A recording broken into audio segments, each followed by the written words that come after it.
திருப்பத்தூர் மாவட்டம் ஜங்கலாபுரத்தில் ever silver குடத்திற்குள் சிக்கிய 4 வயது சிறுவனின் தலையை சுமார் அரை மணி நேரம் போராடி தீயணைப்புத் துறையினர் மீட்டனர். குளிப்பதற்காக பாத்திரத்தை எடுத்த சிறுவன் அப்படியே தண்ணீரை மேலே ஊற்றிய போது வாய் அகலம் குறைவாக இருந்த பாத்திரத்தில் சிறுவனின் தலை சிக்கிக் கொண்டது.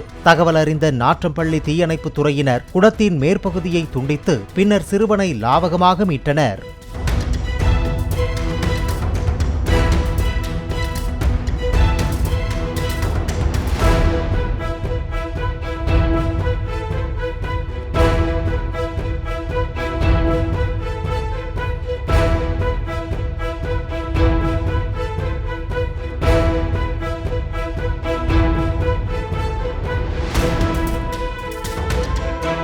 பிளே ஸ்டோர் மற்றும் ஆப் ஸ்டோரில் இருந்து பாலிமர் செயலியை QR கோடு மூலம் பதிவிறக்கம் செய்யுங்கள்.